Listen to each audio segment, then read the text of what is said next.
wanted to, talk through an article that was kind of around this issue because I think it's really important to talk about, seasonal depression and these sorts of things, because this is kind of that time of year where the seasons shift, and it's beautiful and we love it. We love the leaves, we love the pumpkin spice lattes and all of that, but there's also this heavy cloud that can be over the season shift, and this heavy cloud that sometimes just sticks around until after winter.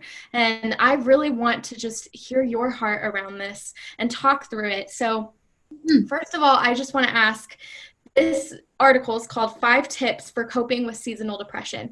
Who did you write this article to? Such a good question. I think I wrote it to myself. I've experienced seasonal depression in my own life, and I wrote it for my own friends that tell me about experiencing this. I wrote this for my clients, the ones I think of. I have their, their faces in my mind right now, where they either maybe deal with cyclical depression, but then the winter months bring on a deeper, kind of darker bout of depression.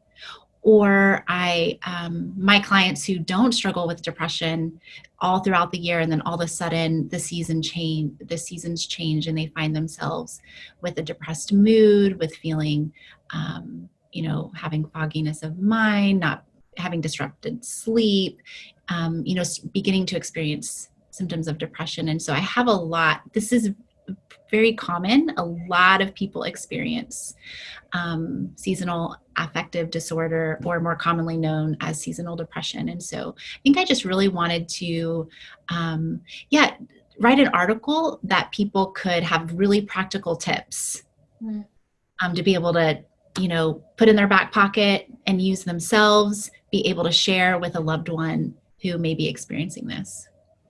Yeah, no, that's really good. And I just love your vulnerability in sharing that you have struggled with seasonal depression. And, you're not alone in that. And anyone who's watching who maybe is struggling with that right now, or kind of bracing themselves for that, you're not alone in that. And I have also struggled with, seasonal depression, with year-round depression.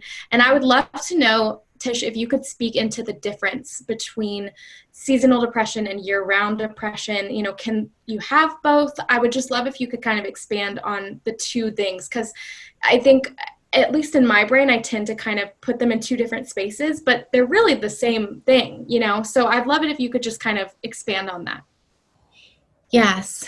So major depressive disorder, depression that tends to come on in very acute, deep bouts, or that's like one type of depression. Another type of depression is more cyclical depression, used to be referred to as dysthymia, and it is oftentimes less severe. And so people who have cyclical depression tend to be higher functioning, but it cycles constantly throughout the year.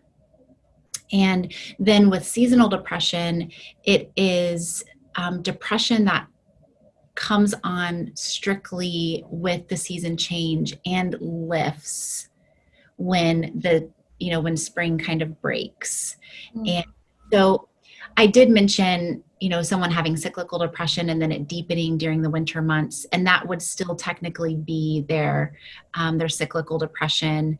But really good to know, for everyone to know, that it's so common for the winter months to bring on either depressive symptoms or worsen symptoms of depression that have been occurring already. Yeah, why is it so common in the winter months? What is it about winter that brings on some feelings like this? That's such a good question. I think it's a combination. Depression is so impacted by so many different factors. And we know that a big factor of depression is, there's a physiological aspect, and there's also an emotional aspect, and a psychological aspect. The physical aspect is very influenced by environment, and so it is a real thing that we need sun, and that the cloudy months, that there is real deficiency of like vitamin D. People are not outside as much, not being as active, and That's so exactly what I was thinking. I was thinking vitamin D, I'm sure has something to do with that too. it really, and I didn't put it in the article, but it's actually a great like supplement to take, because almost all of us are deficient in the winter months of vitamin D, and it can impact just our overall physical, emotional, kind of mental well-being. And then we know that, and I write this in the article, that physical activity is such a natural antidepressant. And so it relieves stress, it increases like chemicals that help us feel good, like dopamine in our bodies. And so in the winter months, especially in the climates that are cold, people aren't outside, people aren't walking their dog and riding their bike and going on walks as much. And so I think that has potential to really like take away the opportunity for stress relief that a lot of people get by doing recreational activities. And then I think there's social isolation. There's more social isolation in the Yeah. winter. There's not as much, it's harder to stay socially interconnected in the winter time. And I'm not exactly sure, that maybe there's some sociologists out there that would be able to speak to this, of why that is. But that's kind of my perspective, that I see that going on in my clients' lives, and in my personal life, my friendships and church. And Right. Yeah. No, I mean, I think of my struggle with, my depression that is really year round, and how, kind of natural it is for me to isolate myself and to immediately just sort of retreat and not want to talk about it, not want to be vulnerable with people, just want to keep it to myself, want to hold it for myself, and how much more difficult that is in the winter when you aren't seeing people, and you really don't even have an opportunity to make the decision to like hide and keep it to yourself or not. You're just kind of isolated. right. And that can be a big, kind of fuel in the tank of depression. Mm. I think that is the interconnectedness that we feel with other people is so tied to our well-being. There's a lot of research that comes out, that has come out, that not being connected with a strong support system is correlated with um, heart disease, with lots of physical ailments, Mm. and that our connectedness with others, God designed us for that. And so when we don't have that, it has impact on our well-being. But depression is, I have so much like compassion, like as you talk about this, Tori, because I think depression is so tricky, Mm. because a symptom of depression is that you don't have energy, that you have a like depressed mood, right? Which feels like nobody wants to be around me. Like Right. I'm just going to bring negativity, or or there's feelings of like lack of value or worthlessness, right? And it's like, I don't want to be a burden. Yeah. Literally, the symptoms of depression create a pull towards isolation, like this underpull that's very hard to resist because of depression. And you feel so physically depleted because depression is so hard on your internal resources. And so sometimes it's like, I feel like I don't have anything left to give, right? It's like to reach out feels very hard, or to go to a social situation that is available to you can feel hard, of like, I don't have that to give right now. So then that isolation becomes a reinforcer of the depression that's there, because the feeling of aloneness, the feeling of isolation is like the perfect environment for depression to be able to flourish. And so, oh man, it's very, very tricky. And Right. I think I would want the loved ones to know of people who have depression, of just when you don't have depression, it seems so simple. Like, just reach out. Yeah. Like, what's so hard about that? Or like, even like maybe feeling hurt or angry, like, why didn't you tell me you were suffering? Or why don't you talk about this? Mm. but that is a characteristic of depression. Kind of with all of these symptoms, it makes it very, very difficult to feel connected with others. It's very sad. Right. And that's one of the first tips that you give in your article for coping with seasonal depression is social connectedness and how, vital that is to, I don't want to say getting out of the slump, but, letting someone in with you, and letting them like hold you in that place. And so what are some practical ways that you would advise someone who has either seasonal depression or major depression, whatever they are going through? What would you advise them to do in order to find that social connectedness and kind of, put themselves, where they need to be with other people? Yeah, I mean, I would want to encourage that our feeling of connection is subjective, Mm. which means it is our sense of internal, like our connection with others internally. And so a lot of times, we have this vision of what being connected with others may look like. And usually it's like visions of this like extrovert who is always surrounded by people and who's always, going to all the things and not missing any of the events. Not me. That's not me. That isn't me either. That is not how I socially connect. That socially depletes me. Yes, yes. And so I think I've heard a lot talking about social connection with my clients of them saying, well, I'm an introvert. Almost like being an introvert means you don't need as much social connection. So I think I would just want to encourage people to give themselves permission to let it be what they need it to be. Right. So asking yourself, like, what makes me feel connected with others? What makes me feel connected to my tribe? Mm. And being able to, take some action steps to engage even when it feels hard. And so little action steps can have big payoff. And so, first I think to identify safe people in your life, right? That when you're going through this, you maybe want to focus on the few that you have deep trust with first. And I would encourage you just to let them know you're struggling. Just say, hey, I'm having a rough week. Would you pray for me? Or I just wanted you to know. I just needed to tell someone that I'm struggling this week.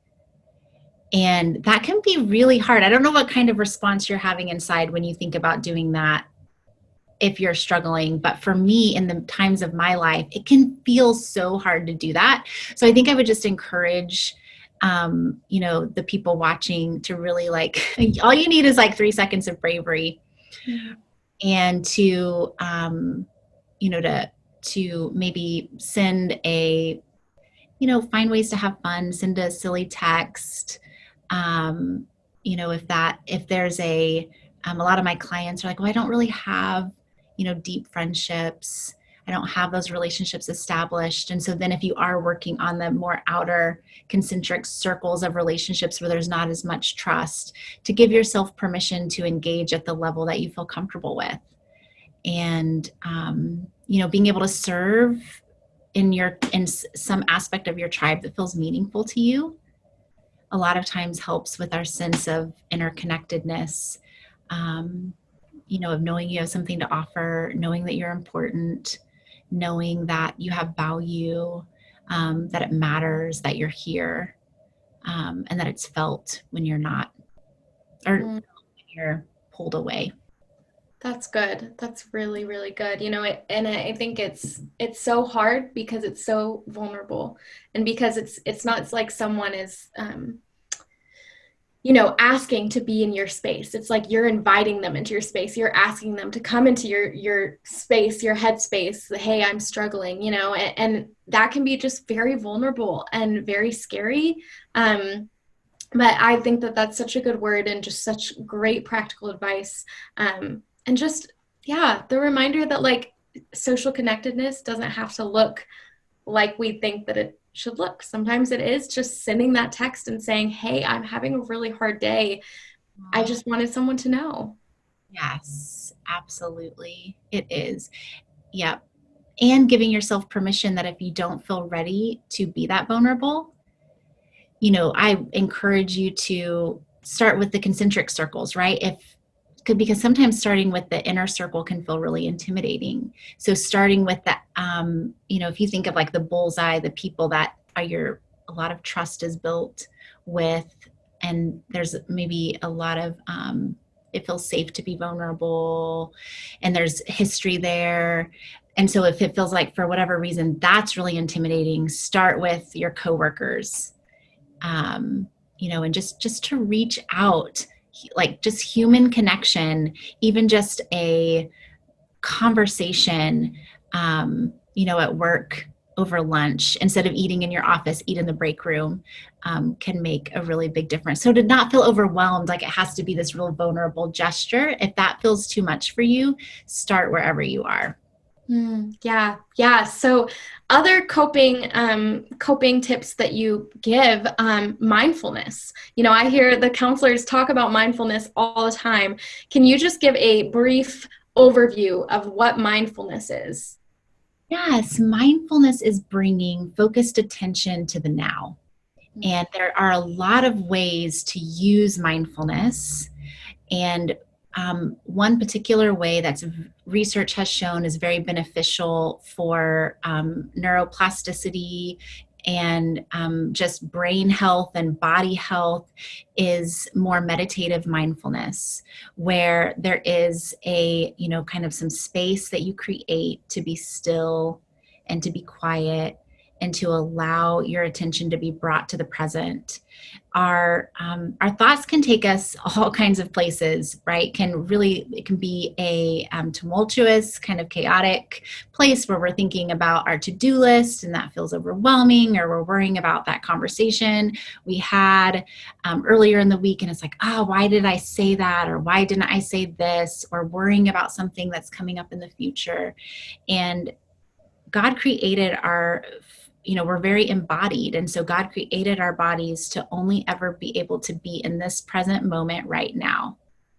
And it's like, if you slow down, it's like, okay, I'm here with Tori. I'm sitting in my chair, and letting yourself slow down, noticing your breath and the practice of mindfulness. There's a lot of apps I use the app Calm, CALM, and it has a lot of mindfulness sessions. You can just push play, and then you have someone kind of leading you through a mindfulness meditation. Or you can go on a walk and practice mindfulness, right? Where you are becoming mindful of, where are my thoughts and what am I thinking about? And bringing them back to the now, of just like being in this present moment. And I don't know if that just sounds like oversimplified, but for the people watching, to just try that and to just feel how things like inside. Yeah. And just slow down, and to not allow our mind and our thoughts and our worry and our ruminations or our regrets or our insecurities or our fears always to be setting the pace of our body inside. It's like, no wonder we're so tired. Yeah. No wonder our stress level is high, right? And so giving ourselves space to just be with ourselves and to be engaged and connected with this moment is very powerful. And to just encourage those watching that, like, that's where God is. That's where he meets us. He hems us in behind and before. And so he's like, the future, you're not there yet. The past, we can't go back, in your worry, but like right here in this moment, there's strength for you. Mm. And so, Yeah, that's great. That's so good. And you mentioned just the tiredness that you can feel. In your article, you say that depression can cause this deficit of resources. Would you mind just like expanding on what that means? What is this deficit of resources? yes. Oh man, so if you think about your internal resources, And these are your mental, emotional, physical resources. You're finite, right? We're all finite. We have limited resources. And there are different things in life that withdraw and different things in life that deposit. And with depression, one, we know that you know, the biggest correlator with depression is stress. And so stress is our body's reaction, to events around us that are overwhelming our bodies, that are overwhelming us, and then we're having literally a physiological response of pumping out stress chemicals into our bloodstream. Like, it's a very embodied experience, and those deplete our physical resources. Right. So it's a little bit like your body is carrying a 150-pound backpack Mm. throughout your day. Like, it's literally, you're exerting more energy, right? Whenever you're very stressed out just to do your daily functioning things. Yeah, it's so heavy. So heavy. You often don't sleep as well. Mm. Whenever there's, for example, when there's a lot of cortisol in your bloodstream because you have high stress, that impacts your sleep and you don't sleep as well and you have disruptive sleep patterns. And so then your physical resources are more depleted. You feel because you're tired and because your body is so tired and you're fatigued, it's hard to think clearly. So then work and life becomes harder to manage. It takes more effort to do the things that normally come easily. A lot of times, this is where feelings of inadequacy and feelings of failure come in. Like, what's wrong with me? It's kind of like we don't see that we're holding a 150-pound backpack. We're like, suck it up and walk as fast and run as fast. What's wrong with you? Right. Well, and I also just think of, one of the symptoms of depression being, losing the joy that you had doing certain things. And well, when you're exhausted and you're trying to do something you enjoy doing, you're not going to enjoy it. You're exhausted. You're heavy. It's so true, Tori. So then the input that we would normally get from things that we find pleasure in, the things that we do have a very friendly relationship with, no longer, that it's like that relationship becomes ambivalent. And things that we enjoy, not only do they not replenish us the way that they normally do, but they also deplete us because it feels stressful. And so, yeah, so it's a very vicious cycle. And then you have the aspect of all of those contributing factors. Then again, back to the isolation, makes us, the natural human response is to want to withdraw when we feel that badly. And unless you've had a lot of experiences in your life where you felt a lot of safety of being very vulnerable and very broken and reaching out and that going well. But unfortunately, we live in a broken world. And so a lot of our tendency is to isolate whenever we're suffering. And that is like, oh, so that makes depression particularly difficult, right? Because all the things you need to be able to battle depression are being depleted because of depression. Yeah. Yeah, no, that's good. That's really good. I would love it if we could just kind of end the conversation on an encouraging note because we know that there is always hope. And I'd love it if we could just, if you could give a word of encouragement, Tish, as a counselor to someone who is battling, because it is a battle, this seasonal depression. Yeah, I would just want you to know that it's treatable. Depression is treatable, and that um, the first thing you need is support. And so if you are wondering, I don't know if I have support, I don't know who to look to, then do reach out. I know in my own journey, a combination of antidepressants and my own counselor is what really helped me in my own depression. And that research shows that that combination is the most effective in treating depression. That the antidepressant often is helpful in mitigating the symptoms just a little bit so that the treatment can gain momentum. But if, even, a lot of people don't feel comfortable with antidepressants, and that's fine too, but the counselor is kind of the main thing. And then I would say that um, to have a lot of compassion for yourself. Depression is not your fault. Mm. You did not do this to yourself. You're suffering and you deserve to be cared for. Yeah, that is so good. Thank you, Tish. Yeah, I hope that that was able to encourage somebody who might be watching right now and is or has struggled through this. I know it was an encouragement to me. So I appreciate you sharing your heart, Tish. And yeah, so good. So good.